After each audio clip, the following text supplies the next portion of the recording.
Merdeka! Lagi sekali yang bersemangat merdeka!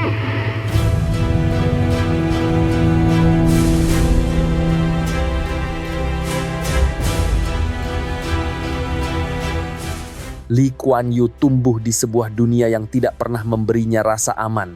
Ia lahir di Singapura ketika kota itu masih berada di bawah kekuasaan kolonial, hidup di bawah bayang-bayang kekuasaan asing, dan menyaksikan sendiri bagaimana sebuah pemerintahan bisa runtuh hanya dalam hitungan hari. Sejak muda, ia belajar bahwa stabilitas bukan sesuatu yang bisa datang dengan sendirinya, melainkan sesuatu yang harus diciptakan. Ketika Perang Dunia II mencapai Asia dan Singapura jatuh dengan cepat ke tangan Jepang, Lee menyaksikan runtuhnya kekuasaan yang sebelumnya dianggap tak tergoyahkan. Peristiwa itu menanamkan pelajaran yang kelak membentuk pandangannya tentang dunia. Kemenangan tidak selalu berpihak pada yang paling benar, tetapi pada yang paling siap. Sejak saat itu, ia memahami bahwa bertahan hidup, baik sebagai individu maupun sebagai negara, seringkali menuntut keputusan yang tidak sederhana. Beberapa tahun kemudian, Lee berdiri sebagai pemimpin sebuah negara kecil yang baru merdeka dan nyaris tanpa modal. Singapura tidak memiliki sumber daya alam, wilayahnya sempit dan masa depan yang tidak pasti. Banyak pengamat meragukan negara ini bisa bertahan apalagi berkembang. Namun di bawah kepemimpinan Lee Kuan Yew, Singapura justru melaju dengan kecepatan yang mengejutkan dunia. Lee bukan tipe pemimpin yang menjual janji-janji besar. Ia dikenal sebagai sosok yang menekankan kerja keras, disiplin, dan perencanaan jangka panjang. Ia menuntut standar tinggi dari rakyatnya dan bahkan standar yang lebih tinggi bagi dirinya sendiri. Dalam waktu satu generasi, hasilnya terlihat jelas. Singapura bertransformasi dari pelabuhan kolonial menjadi salah satu negara dengan tata kelola paling efektif di Asia. Namun keberhasilan itu tidak datang begitu saja. Ia dibentuk oleh masa lalu, oleh ketakutan akan kegagalan, dan oleh keyakinan bahwa negara kecil tidak punya ruang untuk kesalahan besar. Inilah kisah tentang Lee Kuan Yew, sebuah perjalanan tentang pengalaman hidup, tentang tekanan sejarah, dan tentang keputusan-keputusan sulit yang membentuk kepemimpinan dan mengubah arah sebuah negara.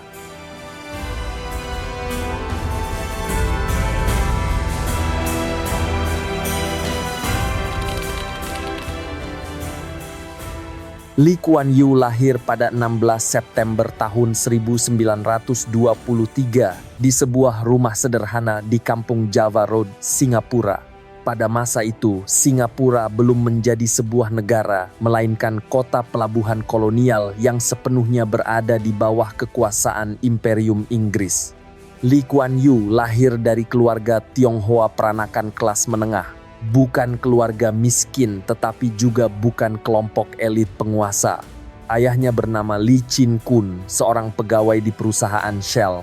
Ia bekerja di sektor distribusi minyak, pekerjaan yang cukup stabil pada masanya, tetapi tidak bisa membuat keluarganya benar-benar kaya. Lee Chin Kun dikenal keras dan disiplin, namun juga sering mengalami tekanan ekonomi akibat kebiasaan berjudi. Kondisi inilah yang membuat kehidupan keluarga Lee tidak selalu tenang, meski secara sosial mereka tergolong mapan. Ibunya, Chua Jim Neo, justru menjadi figur yang paling berpengaruh dalam pembentukan wataknya. Ia adalah sosok yang sangat menekankan disiplin, kerja keras, dan pendidikan. Sejak kecil Lee didorong untuk belajar dengan serius dan bersaing secara akademis.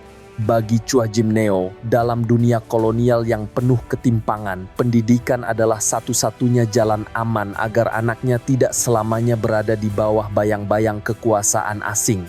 Lee kecil tumbuh dengan nama panggilan Harry Lee, nama yang mencerminkan kuatnya pengaruh budaya Inggris dalam keluarganya. Bahasa Inggris digunakan sehari-hari, bahkan lebih dominan dibanding bahasa Mandarin atau dialek Tionghoa lainnya. Kondisi ini membuat Lee tumbuh dengan cara berpikir dan mengekspresikan diri dalam kerangka pendidikan barat, sebuah bekal yang kelak sangat menentukan perannya di panggung politik. Pendidikan formal Lee dimulai di Telok Kurau English School sebelum ia melanjutkan ke Raffles Institution, salah satu sekolah terbaik di Singapura pada masa itu. Raffles Institution dikenal sebagai sekolah yang melatih murid-muridnya untuk berpikir logis, disiplin, dan kompetitif. Banyak calon pemimpin lokal Singapura lahir dari sekolah ini dan Lee Kuan Yew termasuk di antaranya. Namun dunia yang dikenal Lee pada masa kecil adalah dunia yang sangat terbatas. Ia tumbuh di lingkungan yang relatif tertib dan teratur, jauh dari kerasnya kehidupan buruh pelabuhan, pemukiman kumuh, dan ketegangan sosial yang dialami sebagian besar penduduk Singapura. Bagi Lee muda, Inggris tampak sebagai penguasa yang kuat, terorganisir, dan tidak tergoyahkan. Sejarawan Mark Ravinder Frost dalam bukunya Singapore, A Biography, menguraikan bagaimana warisan kolonial Inggris, termasuk sistem pendidikannya yang menekankan ketertiban dan hierarki, membentuk landasan bagi perkembangan negara kota modern. Lingkungan inilah yang membentuk cara berpikir awal Lee bahwa masyarakat hanya bisa berjalan jika ada disiplin, struktur, dan kepemimpinan yang tegas. Menjelang akhir tahun 1930-an, Singapura terlihat stabil di permukaan. Pelabuhan sibuk, pemerintahan berjalan tertib, dan Inggris tampak memegang kendali penuh.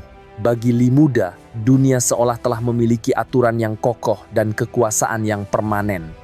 Namun semua keyakinan itu akan runtuh secara tiba-tiba ketika perang menyentuh ke Asia Tenggara dan memperlihatkan kenyataan bahwa kekuasaan kolonial tidak sekuat yang selama ini terlihat.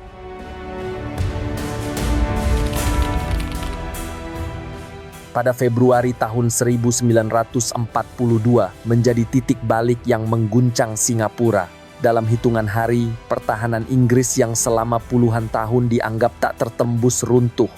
Pasukan Jepang menyerang dari arah yang sama sekali tidak diperkirakan. Benteng utama Imperium Inggris di Asia Tenggara jatuh dan Singapura menyerah tanpa syarat. Bagi Lee Kuan Yew, yang saat itu berusia 18 tahun, peristiwa ini bukan sekadar pergantian penguasa, melainkan guncangan psikologis. Inggris, kekuatan yang sejak kecil ia anggap terorganisir, rasional, dan tidak terkalahkan, ternyata bisa runtuh dengan cepat dan memalukan. Semua keyakinan yang selama ini tertanam melalui pendidikan dan lingkungan kolonial hancur seketika. Pendudukan Jepang membawa teror yang jauh lebih nyata. Salah satu peristiwa paling mengerikan adalah pembersihan terhadap komunitas Tionghoa yang kemudian dikenal sebagai peristiwa Sok Ching. Ribuan orang ditangkap, diinterogasi, dan dieksekusi tanpa pengadilan. Lee Kuan Yew sendiri nyaris menjadi korban. Ia selamat bukan karena perlindungan hukum, melainkan karena keberuntungan dan keputusan yang diambil dalam hitungan detik. Dari pengalaman inilah ia memahami satu kenyataan pahit. Dalam kekuasaan absolut, hidup dan mati tidak ditentukan oleh moral, melainkan oleh siapa yang memegang kendali. Selama pendudukan, Lee dipaksa beradaptasi. Ia bekerja di sebuah kantor yang berhubungan dengan propaganda Jepang, bukan karena keyakinan ideologis, melainkan demi bertahan hidup. Di bawah rezim militer, pilihan hampir tidak ada. Yang ada hanyalah menyesuaikan diri atau tersingkir. Dari jarak dekat, Lee menyaksikan bagaimana ketakutan dikelola sebagai alat kekuasaan, bagaimana ketertiban dipaksakan, dan bagaimana kekerasan bisa menjadi bahasa politik yang paling efektif.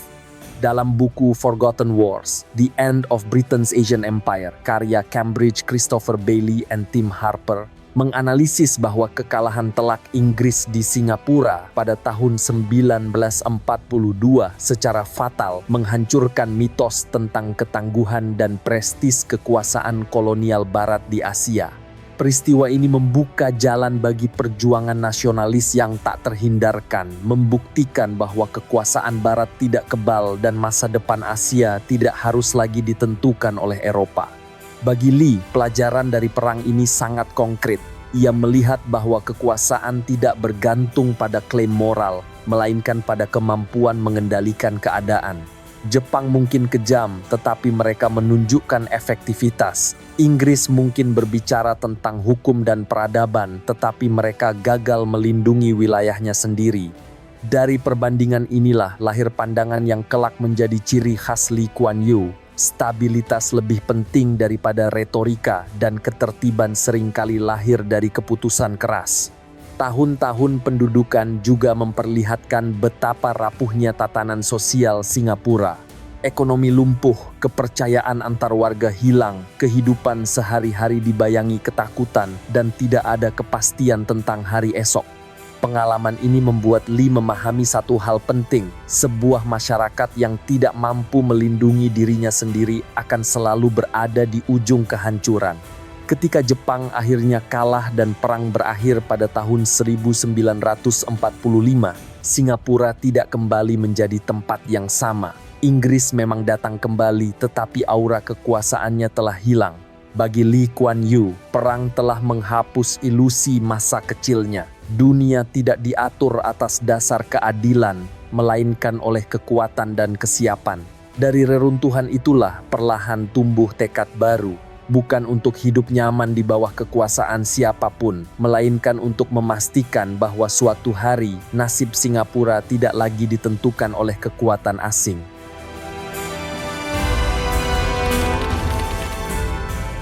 Pada tahun 1946, setahun setelah Perang Dunia II berakhir, Lee Kuan Yew meninggalkan Singapura pada usia 23 tahun. Asia Tenggara masih diliputi kemiskinan dan trauma perang, sementara Inggris tujuan perjalanannya sedang berusaha bangkit dari kehancuran yang sama. Namun bagi Lee, perjalanan ini bukan sekadar melanjutkan pendidikan atau mengejar gelar. Ia ingin memahami langsung bagaimana kekuasaan kolonial bekerja dengan mendatangi pusat imperium yang selama ini menguasai tanah airnya. Lee diterima di Fitzwilliam College, salah satu bagian dari University of Cambridge. Ia mengambil studi hukum, bidang yang sejak awal ia anggap sebagai kunci untuk memahami bagaimana negara bekerja, bagaimana kekuasaan dilegalkan, dan bagaimana aturan bisa digunakan untuk mengatur masyarakat. Secara akademik, Lee tampil menonjol. Ia dikenal disiplin, kompetitif, dan serius. Di Cambridge, ia tidak hanya mengejar gelar, tetapi juga pengakuan. Ia lulus dengan prestasi akademik tertinggi, sebuah pencapaian yang memperkuat keyakinannya bahwa ia mampu bersaing dengan siapapun, termasuk elit Inggris di negeri mereka sendiri. Namun Cambridge bukan hanya ruang kelas. Di luar perkuliahan, Lee aktif dalam Malayan Forum, sebuah kelompok diskusi yang mempertemukan mahasiswa dari Malaya dan Singapura. Di forum inilah, untuk pertama kalinya, Lee terlibat dalam perdebatan serius tentang masa depan Asia pasca kolonial. Nasionalisme Asia, gagasan sosialisme moderat, dan kritik terhadap kolonialisme Inggris dibahas secara terbuka. Sesuatu yang hampir mustahil dilakukan di Singapura yang masih berada di bawah kekuasaan kolonial. Di lingkungan ini, Lee mulai melihat kontradiksi kekuasaan Barat dari jarak dekat. Inggris berbicara tentang demokrasi dan kebebasan, tetapi tetap mempertahankan wilayah jajahan. Mereka mengajarkan hukum dan keadilan, tetapi memerintah tanpa persetujuan rakyat yang diperintah. Pengalaman ini memperdalam pandangan Lee bahwa sistem Barat tidak selalu sejalan dengan praktiknya. Pada masa inilah Lee menikahi Kwa Geok Chu, rekan studinya di bidang hukum. Pernikahan ini bukan sekadar ikatan pribadi. Kwa Geok Chu adalah pasangan intelektual yang setara, mitra berdiskusi, berdebat, dan berpikir strategis bersamanya. Kelak, hubungan ini menjadi salah satu fondasi terpenting dalam kehidupan politik Lee. Sejarawan Michael Donald Barr dalam bukunya Lee Kuan Yew, The Beliefs Behind the Man, mencatat bahwa masa studi di Inggris bukan menjadikan Lee pengagum Barat, melainkan pengamat kritisnya. Lee belajar bagaimana negara kuat dibangun, tetapi juga bagaimana idealisme seringkali kalah oleh kepentingan. Menjelang akhir masa studinya, identitas Lee telah berubah. Ia tidak lagi melihat dirinya sebagai Harry Lee, anak koloni yang dibesarkan untuk menyesuaikan diri dengan sistem kolonial. Ia mulai memandang dirinya sebagai calon pemimpin yang harus menantang struktur lama. Dari Cambridge, Lee membawa pulang satu keyakinan yang akan membentuk seluruh karir politiknya. Idealisme penting, tetapi tanpa kekuasaan, perubahan hanya akan tetap menjadi wacana. Sekembalinya ke Singapura, keyakinan itu akan diuji bukan di ruang diskusi, melainkan di tengah masyarakat yang miskin, terpecah dan berada di bawah tekanan sosial yang nyata.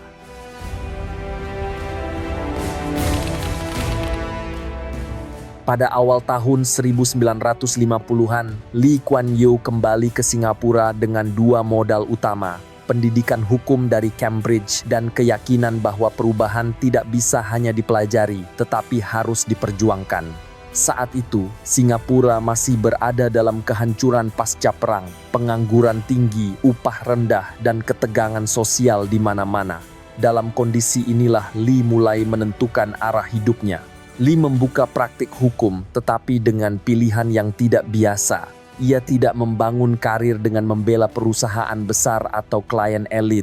Sebaliknya, ia justru banyak membela buruh pelabuhan, pekerja pabrik, dan anggota serikat, kelompok yang selama ini jarang mendapat perlindungan hukum. Setiap perkara adalah pelajaran langsung tentang bagaimana hukum bekerja di lapangan dan bagaimana ketidakadilan dialami oleh mereka yang tidak punya posisi tawar. Pilihan ini bukan kebetulan. Lee sadar bahwa jika ia ingin terjun ke politik, ia harus mengerti bahasa, kebutuhan, dan kegelisahan rakyat kebanyakan. Ia meninggalkan lingkaran elit yang nyaman dan mulai membangun kepercayaan dari bawah.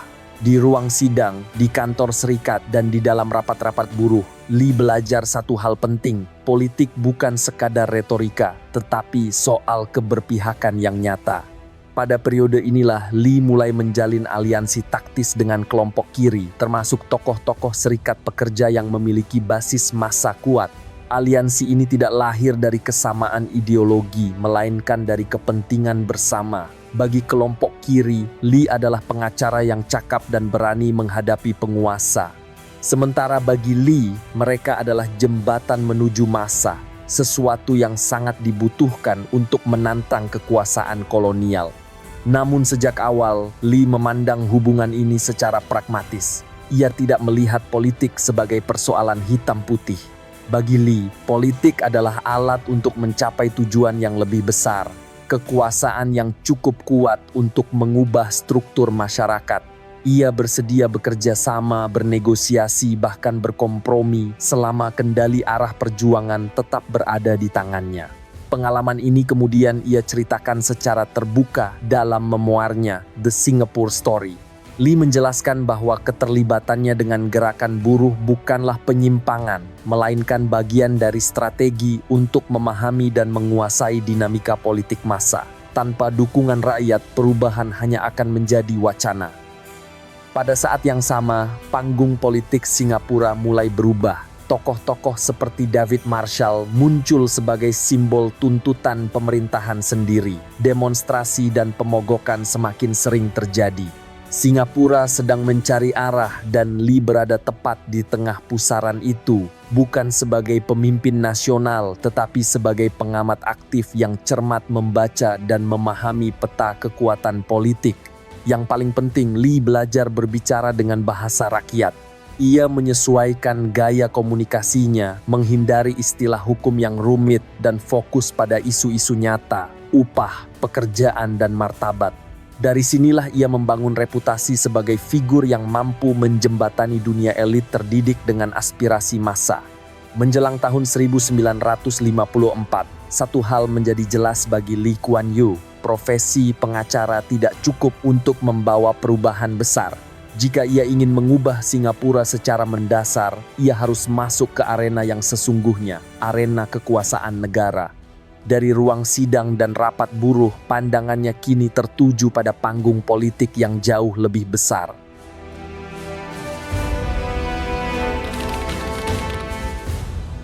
Tahun 1954 menjadi titik balik yang menentukan. Setelah bertahun-tahun berjuang di ruang sidang dan rapat-rapat buruh, Lee Kuan Yew mengambil langkah yang lebih berani.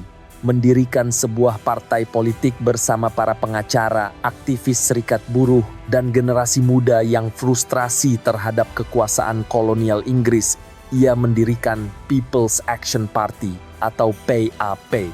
Sejak awal, PAP bukanlah partai yang solid secara ideologis. Di dalamnya terdapat dua arus besar yang hidup berdampingan dengan penuh ketegangan.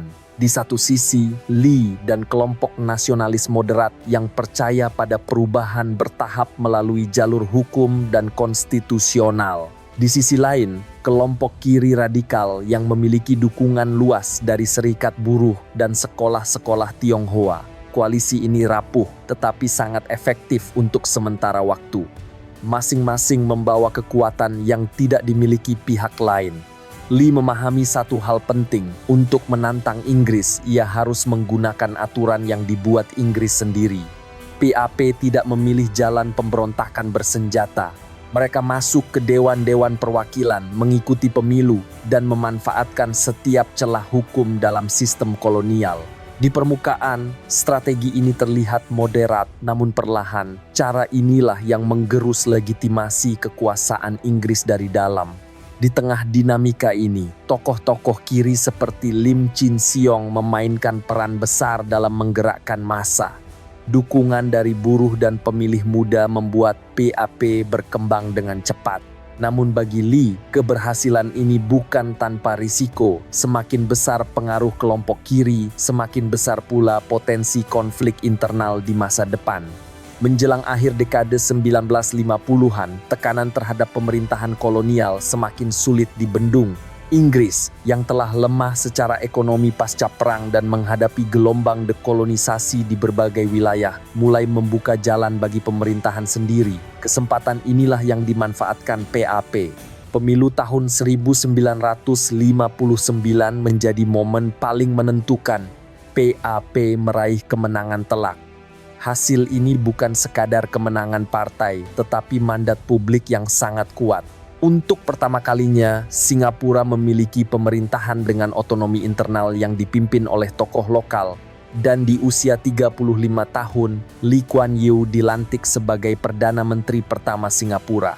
Namun kemenangan ini belum berarti kemerdekaan sepenuhnya. Inggris masih memegang kendali atas pertahanan dan kebijakan luar negeri. Secara formal, Singapura memang memiliki pemerintahan sendiri, tetapi secara substansi ia masih bergerak di dalam kerangka kolonial, hanya kepemimpinannya yang berganti wajah. Lee Kuan Yew memahami kenyataan itu sejak awal. Bagi Lee, jabatan Perdana Menteri bukanlah garis akhir perjuangan, melainkan titik awal dari pertarungan yang jauh lebih rumit, merebut kedaulatan yang sesungguhnya. Pengalaman periode ini kemudian ia jelaskan secara terbuka dalam memoarnya, The Singapore Story. Lee menulis bahwa kemenangan politik hanyalah separuh dari pekerjaan. Tantangan sesungguhnya adalah menjaga stabilitas, mengendalikan konflik internal, dan memastikan negara yang baru berdiri ini tidak runtuh dari dalam. Kekuasaan kini berada di tangannya, namun di balik kemenangan itu, ancaman justru semakin nyata. Koalisi yang mengantarkannya ke puncak kekuasaan menyimpan benih konflik yang bisa menghancurkan segalanya. Dan dari titik inilah, Lee Kuan Yew akan menghadapi ujian berikutnya. Bukan melawan Inggris, melainkan melawan ancaman dari dalam negerinya sendiri.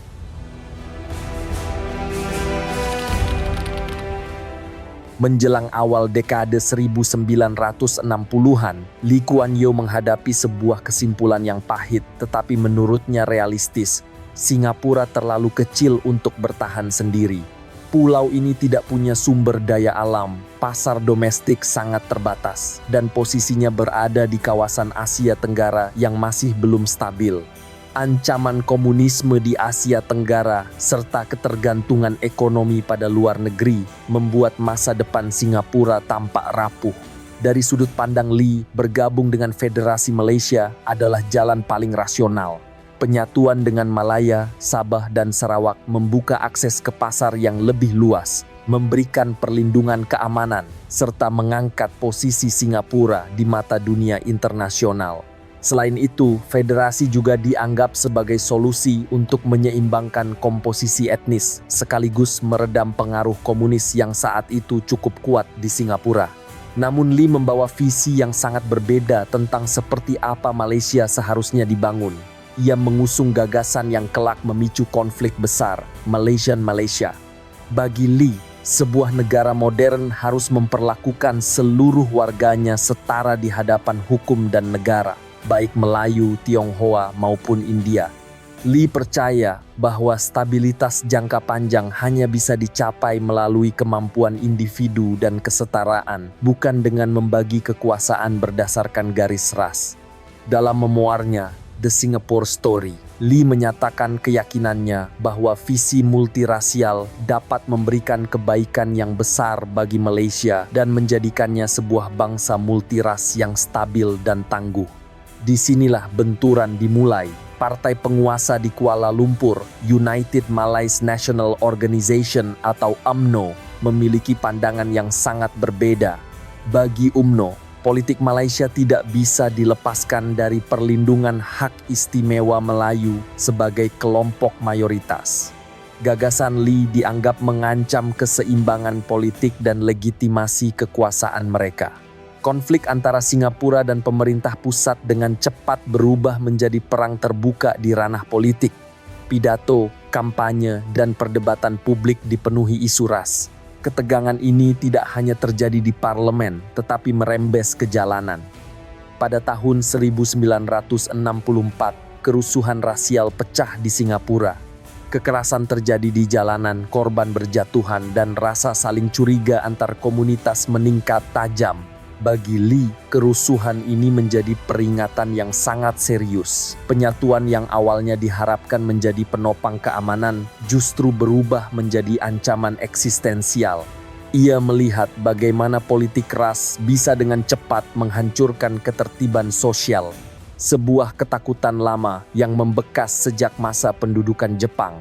Stabilitas yang selama ini dibangun dengan susah payah kini berada di ujung tanduk. Konflik ini juga memperdalam kecurigaan di Kuala Lumpur. Di mata banyak tokoh UMNO, Singapura mulai dipandang sebagai beban politik.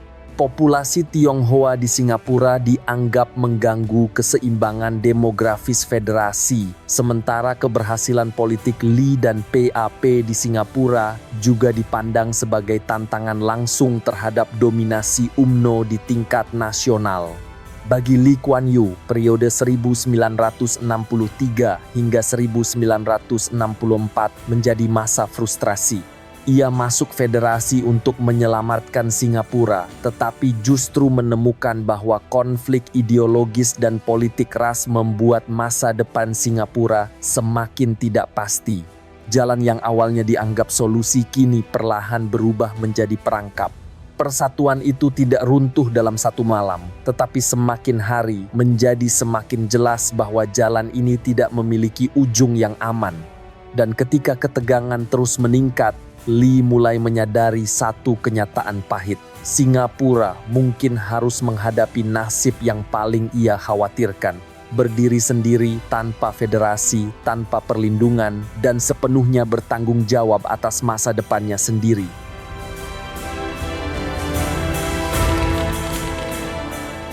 Pada pertengahan tahun 1965, hubungan antara Singapura dan Kuala Lumpur berada di ambang perpecahan.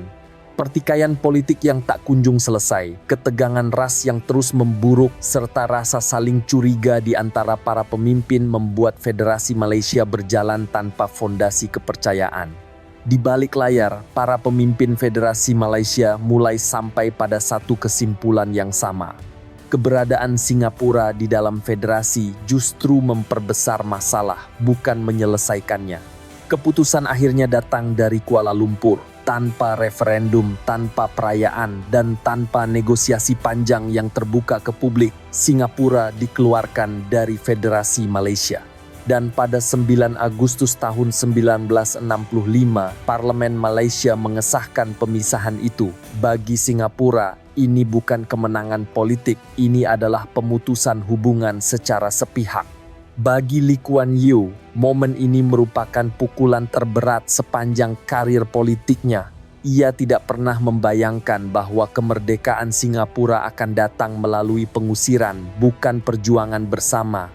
Selama bertahun-tahun, Lee meyakini bahwa Singapura hanya bisa bertahan jika berada dalam entitas politik yang lebih besar.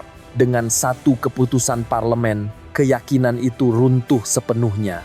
Beberapa jam setelah pemisahan diumumkan, Lee Kuan Yew tampil di televisi nasional. Dalam pidato yang kelak dikenang sebagai salah satu momen paling emosional dalam sejarah Asia modern, ia berbicara kepada rakyat Singapura. Dan untuk pertama kalinya di hadapan publik, Lee tidak mampu menahan emosinya. Suaranya bergetar, air mata mengalir, dan ia secara terbuka mengakui bahwa hari itu adalah saat paling menyakitkan dalam hidupnya.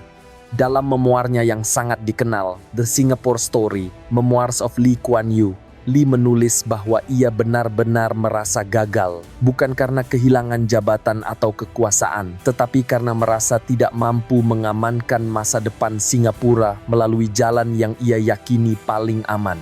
Dari catatan inilah terlihat jelas bahwa pemisahan tahun 1965 bukanlah hasil dari rencana besar yang disusun matang, melainkan sebuah krisis yang datang secara tiba-tiba dan memaksa.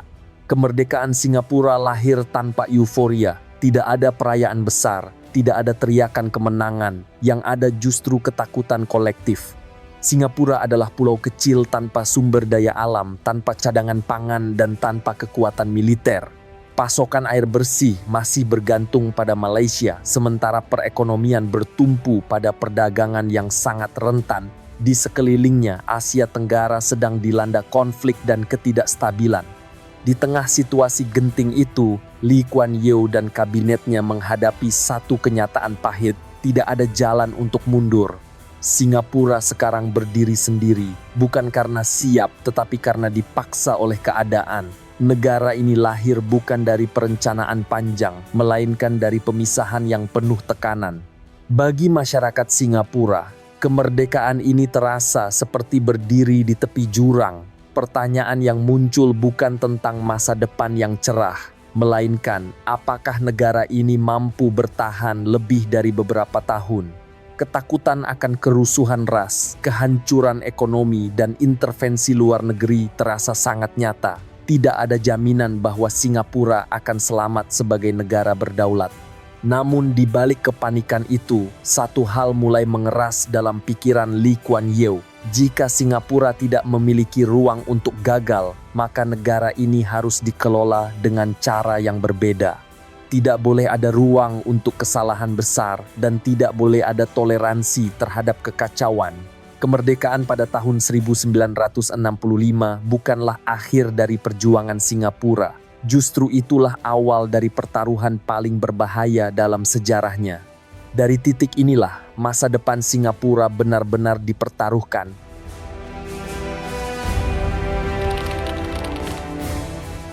Kemerdekaan yang diumumkan pada 9 Agustus tahun 1965 tidak disambut dengan euforia. Bagi Singapura, hari-hari setelah pemisahan dari Malaysia justru dipenuhi kecemasan. Negara kecil ini tiba-tiba berdiri sendiri tanpa perlindungan politik, tanpa pasar bersama, dan tanpa jaminan keamanan yang jelas. Salah satu dampak yang langsung terasa adalah kehilangan pasar. Selama masih menjadi bagian dari Malaysia, Singapura menjadi pusat perdagangan dan industri ringan untuk wilayah yang jauh lebih luas.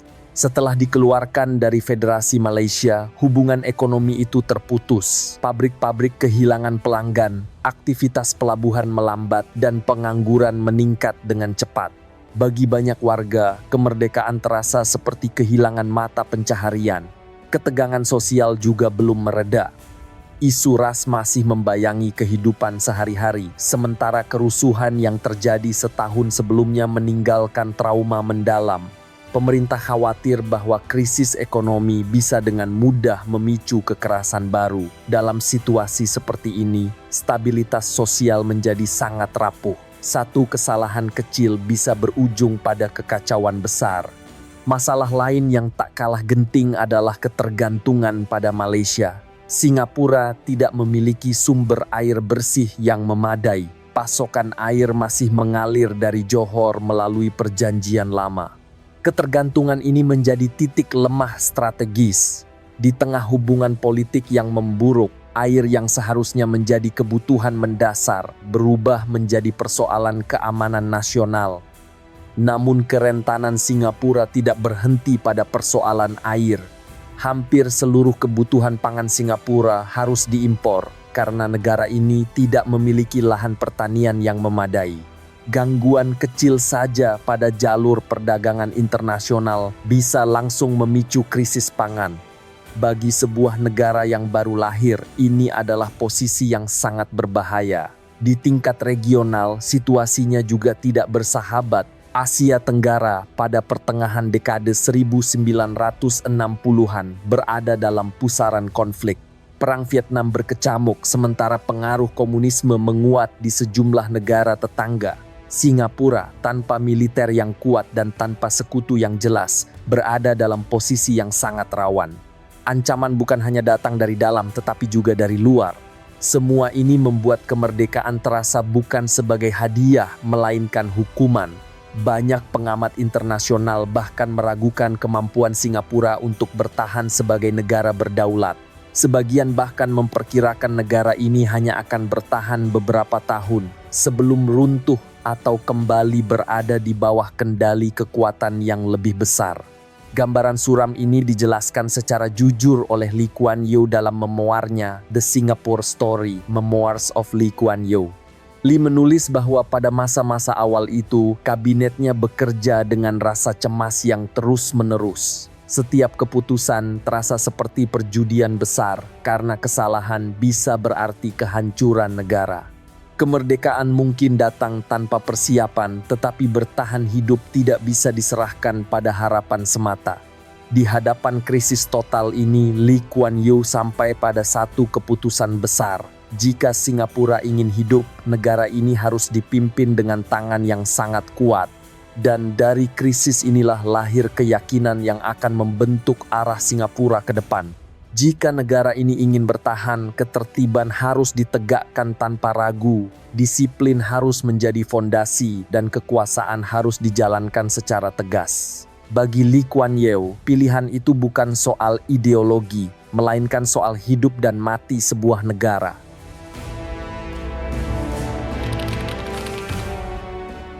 Memasuki tahun 1966, Lee Kuan Yew berhenti memikirkan eksperimen politik dan mimpi-mimpi idealis. Fokusnya menjadi jauh lebih sederhana, sekaligus jauh lebih brutal, bertahan hidup sebagai negara.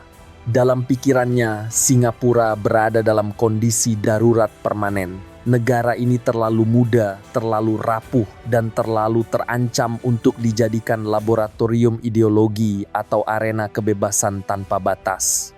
Lee memusatkan pengambilan keputusan di lingkaran kecil pemerintah. Ia percaya bahwa krisis tidak bisa dikelola dengan kepemimpinan yang longgar. Bagi Lee, kepemimpinan harus jelas, tegas, dan cepat.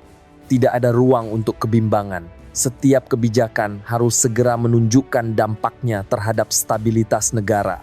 Salah satu obsesinya pada masa ini adalah korupsi. Lee melihat korupsi bukan sekadar kejahatan hukum, tetapi ancaman langsung terhadap kelangsungan negara.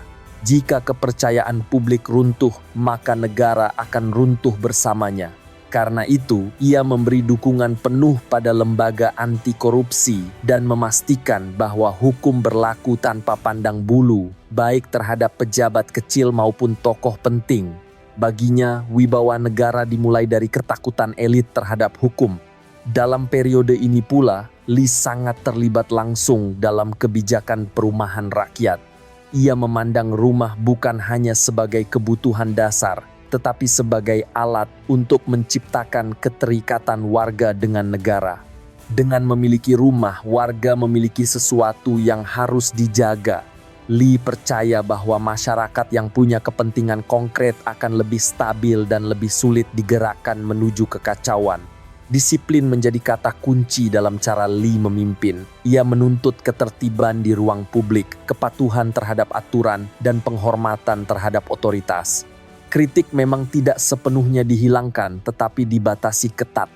Bagi Lee, Kebebasan berekspresi yang berlebihan dalam kondisi genting hanya akan membuka jalan bagi konflik dan perpecahan. Pandangan ini ia jelaskan dengan sangat terbuka dalam memuarnya From Third World to First. Lee menulis bahwa ia sadar kebijakan-kebijakan ini akan dianggap keras, bahkan otoriter.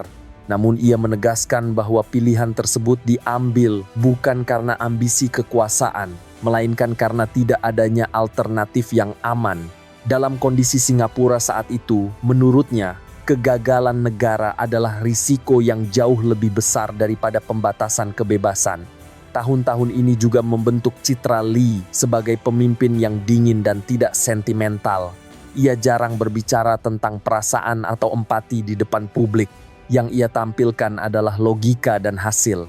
Jika suatu kebijakan berhasil, maka kebijakan itu dipertahankan. Jika gagal, ia akan diganti tanpa ragu. Bagi Lee, efektivitas selalu lebih penting daripada popularitas. Namun di balik ketegasan itu, ada kecemasan yang terus-menerus. Lee sadar bahwa legitimasi kepemimpinannya tidak datang dari pemilu semata, tetapi dari kemampuannya menjaga negara tetap berdiri. Selama Singapura bertahan dan membaik, ia percaya rakyat akan menerima pengorbanan yang dituntut oleh stabilitas. Menjelang akhir dekade 1960-an, satu hal mulai terlihat jelas. Pendekatan keras yang diambil Lee memang menutup banyak ruang kebebasan, tetapi juga menciptakan ketertiban yang belum pernah ada sebelumnya. Kekacauan dapat dikendalikan dan kepercayaan terhadap negara perlahan mulai tumbuh. Bagi Lee Kuan Yew, stabilitas ini bukan tujuan akhir. Ia memandangnya sebagai fondasi awal. Jika ketertiban sudah ditegakkan, barulah Singapura bisa melangkah ke tahap berikutnya, bukan sekadar bertahan, tetapi mulai membangun masa depan. Stabilitas yang dipaksakan inilah yang kemudian membuka jalan bagi fase berikutnya dalam hidup dan kepemimpinan Lee. Upaya mengubah Singapura dari negara yang nyaris runtuh menjadi negara yang mulai percaya diri menatap dunia.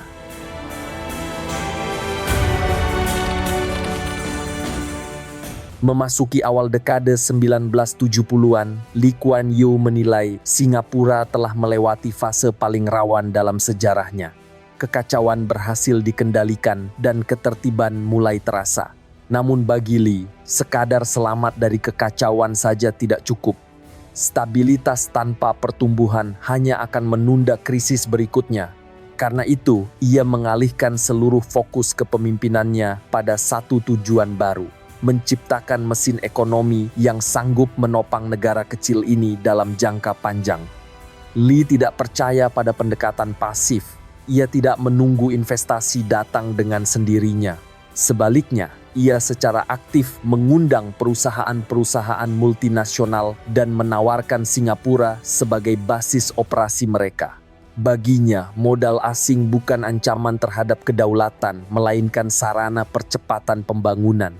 Ia menawarkan apa yang tidak dimiliki banyak negara berkembang saat itu. Stabilitas politik, hukum yang tegas, dan birokrasi yang bisa bekerja dengan cepat. Keputusan ini mencerminkan cara berpikir Lee yang sangat pragmatis. Ia tidak tertarik pada perdebatan ideologis soal kapitalisme atau sosialisme. Bagi Lee, hanya ada satu pertanyaan yang relevan: kebijakan mana yang menghasilkan dampak nyata? Selama perusahaan global bisa menciptakan lapangan kerja, mentransfer teknologi, dan menggerakkan ekonomi, maka mereka harus dirangkul, bukan diperlakukan sebagai ancaman. Namun Lee sadar, investasi tidak akan berarti apa-apa tanpa tenaga kerja yang siap pakai. Karena itu, ia memberi perhatian besar pada pendidikan teknis dan keterampilan. Dalam pandangan Lee, pendidikan bukan alat pembebasan diri, tetapi alat produksi. Sekolah dan lembaga pelatihan harus menghasilkan tenaga kerja yang disiplin, terampil, dan sesuai dengan kebutuhan industri. Efisiensi menjadi prioritas bahkan jika harus mengorbankan idealisme pendidikan. Dalam fase ini, Lee semakin memandang negara seperti sebuah perusahaan besar. Pemerintah bukan sekadar pembuat aturan, tetapi manajer aktif. Ia terlibat langsung dalam penunjukan pejabat kunci, menuntut standar tinggi dari pejabat, dan tidak segan mengganti mereka yang dianggap tidak kompeten. Loyalitas saja tidak cukup, yang dihargai adalah kinerja dan hasil nyata. Pandangan ini dijelaskan dengan gamblang dalam buku Hard Truths to Keep Singapore Going, di mana Lee secara terbuka mengatakan bahwa negara kecil seperti Singapura tidak bisa bertahan dengan pendekatan lunak. Setiap kebijakan harus diukur dari dampaknya, bukan niatnya. Jika gagal, ia harus diperbaiki atau dibuang. Hasilnya mulai terlihat dalam waktu yang relatif singkat. Industri manufaktur tumbuh pesat, pelabuhan kembali sibuk, dan Singapura perlahan berubah dari wilayah transit menjadi pusat produksi dan jasa. Keberhasilan ini memperkuat keyakinan Lee bahwa kepemimpinan yang tegas dengan keputusan yang dikendalikan langsung oleh pemerintah pusat memang efektif, setidaknya untuk kondisi Singapura saat itu. Namun transformasi cepat ini juga membawa konsekuensi. Ketimpangan sosial mulai terasa, tekanan kerja meningkat, dan ruang kritik tetap terbatas. Lee menyadari semua itu, tetapi ia menganggapnya sebagai konsekuensi yang tidak bisa dihindari dari pertumbuhan cepat. Dalam pandangannya, negara sekecil Singapura tidak memiliki ruang untuk bereksperimen dengan kebijakan yang berisiko tinggi secara sosial. Sepanjang dekade 1970-an hingga 1980-an, Lee semakin dikenal sebagai pemimpin yang efisien tetapi dingin. Ia jarang berbicara tentang keadilan sosial dalam pengertian luas. Fokusnya tetap pada kinerja, daya saing, dan kelangsungan jangka panjang. Selama ekonomi terus tumbuh, ia percaya legitimasi kepemimpinannya akan tetap terjaga. Bagi Lee Kuan Yew, keberhasilan ekonomi bukan sekadar pencapaian statistik. Ia melihatnya sebagai pembenaran atas seluruh keputusan keras yang diambil sejak 1965. Setiap pabrik yang berdiri, setiap lapangan kerja yang tercipta, dan setiap kerjasama internasional menjadi bukti bahwa pendekatannya, meskipun kontroversial, telah menyelamatkan Singapura dari kegagalan. Namun kemakmuran membawa konsekuensi yang tidak bisa dihindari, pertanyaan dan kritik. Ketika kebutuhan dasar terpenuhi dan hidup menjadi lebih nyaman, masyarakat mulai menuntut lebih dari sekadar stabilitas dan pertumbuhan. Dan bagi Lee, tantangan berikutnya bukan lagi soal bertahan hidup atau membangun ekonomi, melainkan bagaimana mempertahankan kekuasaan dan legitimasi di tengah meningkatnya tuntutan kebebasan. Perlahan namun pasti, kemakmuran membuka babak baru dalam perjalanan hidup dan kepemimpinan Lee Kuan Yew.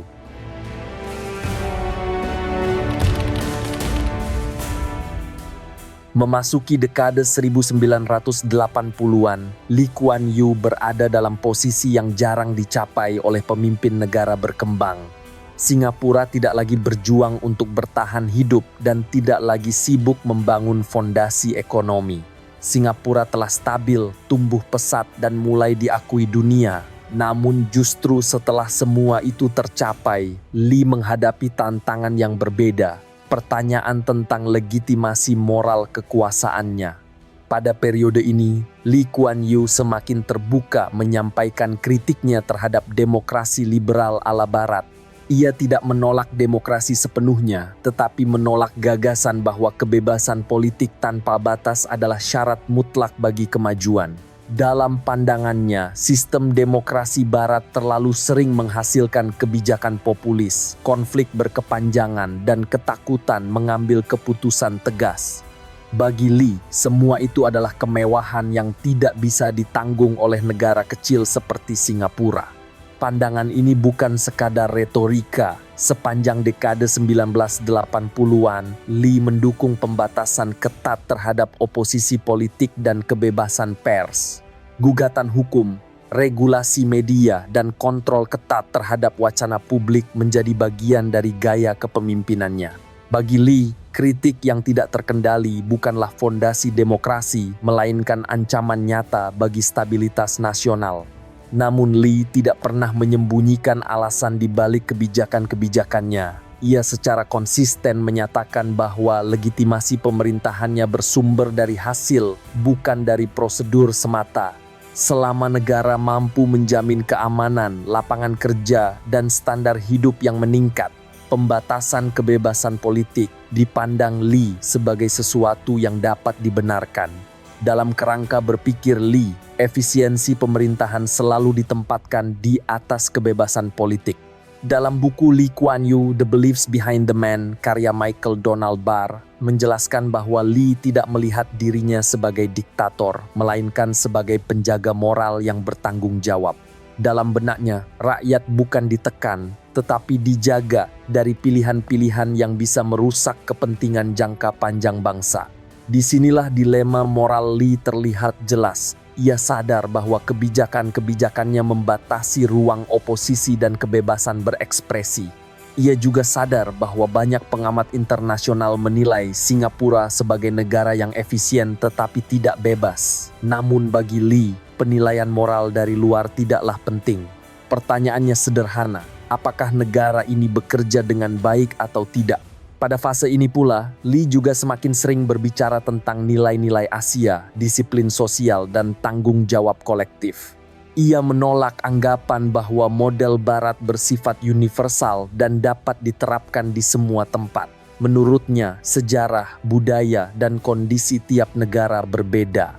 Kebijakan yang gagal di satu negara belum tentu gagal di negara lain. Menurut Lee, Singapura adalah menjadi bukti bahwa pendekatan non-liberal bisa menghasilkan stabilitas dan kemakmuran. Meski demikian, Lee bukan sosok yang sepenuhnya menutup mata terhadap risiko kekuasaannya. Ia memahami bahwa sistem yang terlalu bergantung pada satu figur tidak bisa bertahan selamanya.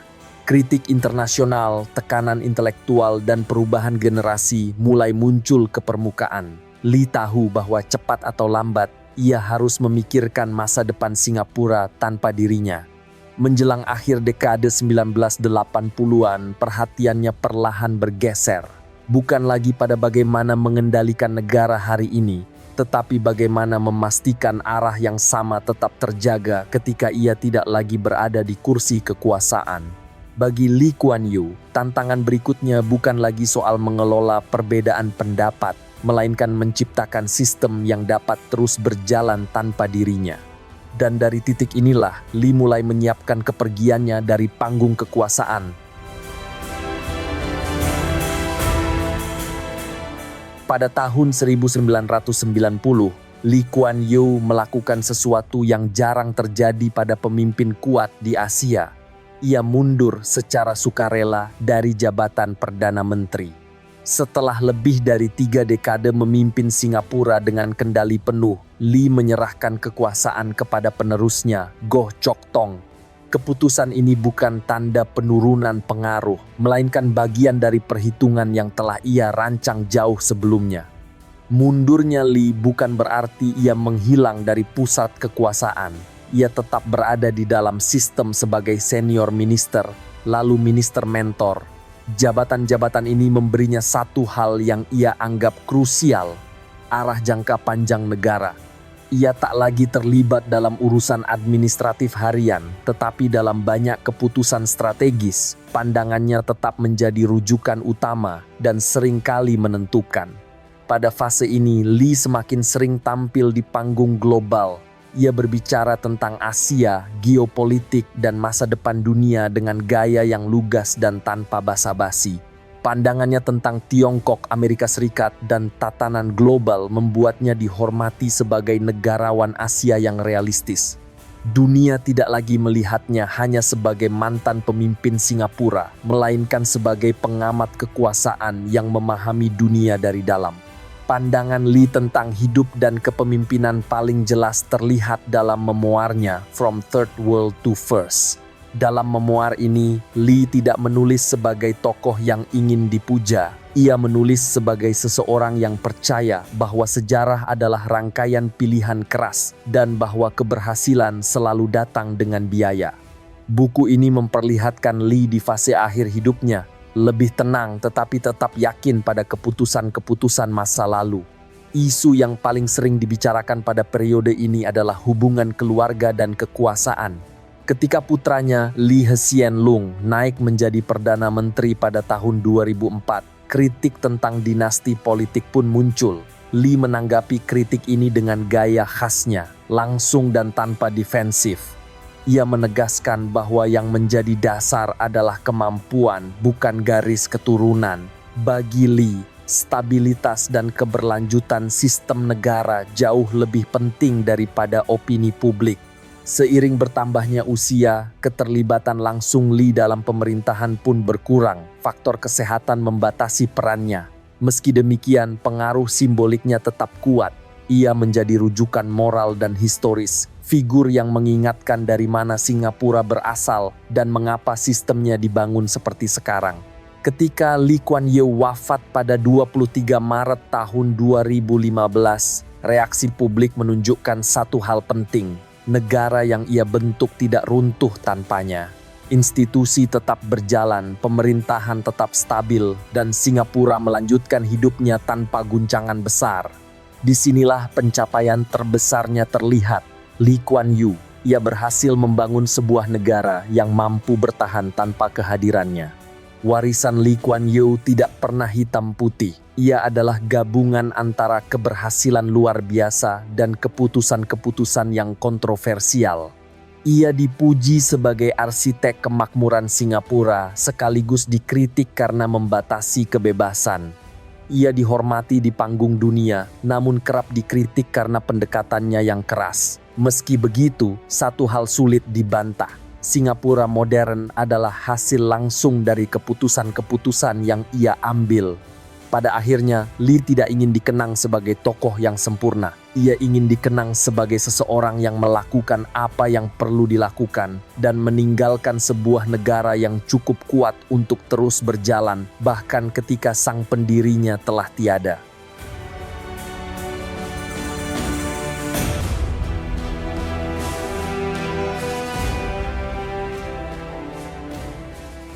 Kisah Lee Kuan Yew bukanlah kisah kemenangan yang bersih atau keberhasilan tanpa sisi gelap. Singapura yang berdiri hari ini bukan hasil dari keputusan populer, melainkan rangkaian pilihan sulit. Keputusan yang kerap ditentang, sering tidak disukai, dan hampir selalu membawa konsekuensi jangka panjang. Lee membangun negara dengan keyakinan bahwa ketertiban harus didahulukan sebelum kebebasan, bahwa stabilitas lebih penting daripada eksperimen politik, dan bahwa hasil nyata lebih berarti daripada janji moral. Di bawah kepemimpinannya, kemakmuran tercapai. Negara kecil yang pernah diragukan kini menjadi salah satu pusat ekonomi dunia. Namun keberhasilan itu datang dengan harga yang sangat mahal. Pertanyaan yang tertinggal bukan soal berhasil atau gagal. Secara ekonomi dan institusional, Singapura jelas berhasil. Pertanyaan yang lebih sulit adalah apa yang harus dikorbankan untuk sampai ke sana. Seberapa jauh kebebasan boleh dibatasi demi keamanan? Sampai batas mana efisiensi bisa menggantikan partisipasi publik? Dan apakah kemakmuran serta stabilitas cukup untuk membenarkan metode yang digunakan untuk mencapainya? Lee sendiri tidak pernah berusaha menutup kontradiksi itu. Ia menerima bahwa kepemimpinan berarti memilih di antara pilihan yang sama-sama tidak ideal. Dalam pandangannya, sejarah bukan ruang untuk jawaban yang nyaman, melainkan tempat di mana keputusan diuji oleh waktu, bukan oleh tepuk tangan. Di titik inilah Lee Kuan Yew menjadi simbol sekaligus paradoks sejarah. Ia dikenang sebagai arsitek kemakmuran, namun juga sebagai pemimpin yang membatasi kebebasan.